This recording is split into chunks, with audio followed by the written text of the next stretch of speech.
আমরা আপাতত কেনা বন্ধ করে দিয়েছি।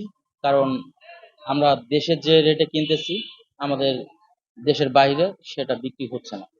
কারণ আমাদের দেশে কেনা এই সে পার কেজি মাছের দাম পড়তেছে 2000 টাকার উপরে, কিন্তু ওখানে দাম পাচ্ছে, অর্থাৎ ইন্ডিয়াতে দাম পাচ্ছে হচ্ছে আপনার 1500, 1400, 1500 এরকম।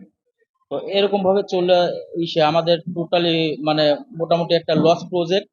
সেটা হচ্ছে প্রায় 70 থেকে 75 লক্ষ টাকার মতো লস। ঠিক আছে। তো এই কারণে হচ্ছে আমরা আপাতত আমাদের কেনা বন্ধ করে দিয়েছি।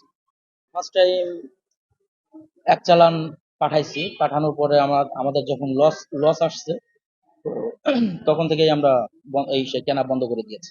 কেজির মাছ আপনার ধরেন মনে করেন 2400 টাকা কেজি বিক্রি হচ্ছে, আর এলসির মাছ বিক্রি হচ্ছে আপনার থেকে 1750, 1800 এরকম বিক্রি হয়। না, এটা সত্য না। এটা আমদানির পর মনে করেন মাছের দাম বাড়ে, এমনকি মাছের দাম কমে। বুঝতে পারছেন, এটা কাঁচা মাছ না, যার যেরকম দামে পড়তে হয় সে সেরকম না।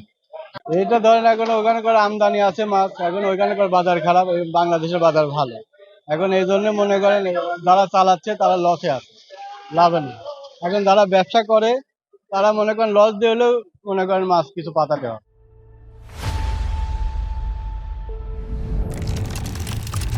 বর্তমানে আমরা সরকার অনুমতি দেওয়ার পর বাণিজ্য মন্ত্রণালয় থেকে ইন্ডিয়া মাছ দেওয়ার যে অনুমতিটা দিয়েছে, দেওয়ার পর সপ্তাহখানেক আগে এখানে 4 পার্টি মাছ খেতে 4 জন এলসি যাদের লাইসেন্স সরকার দিয়েছে, এবং এই 4 লোকে বরিশালে সরকার তো এই কাগজ অনেকেরই দিয়েছে। বরিশালের 4 লোকে প্রথম আইয়া 2 দিন মাছ খেয়েছে। 2 দিনে হয় তারা 6 থেকে 7 টন মাছ কিনছে। কেনার পর এই মাছটা ইন্ডিয়া পাঠাইছে। পাঠানোর পর এখানে মূলত সাগরে বড় মাছ কম।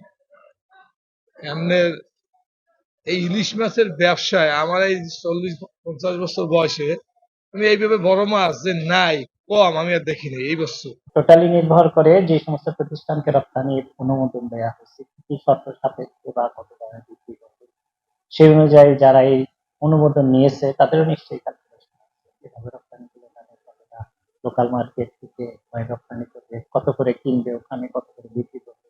এই ক্যালকুলেশনে যদি তারা দেখে যে তাদের লাভের জায়গাটায় ওই মার্জিন পাচ্ছে না বা ওই রেজাল্ট পাচ্ছে না, ডেফিনেটলি তারা এখানে হতে পারছে। এটা টোটালি নির্ভর করে আহ বাণিজ্য মন্ত্রণালয় যে প্রতিষ্ঠানগুলোকে রপ্তানি অনুমতি দিচ্ছে, এবং তারা রপ্তানি করতে গিয়ে নিশ্চয়ই এখান থেকে লোকাল মার্কেটে মাছ কিনতে হবে টাকা দিয়ে, আবার রপ্তানি করতে হবে, ওখানেও একটা প্রাইস আছে, দুই প্রাইজের সাথে তাদের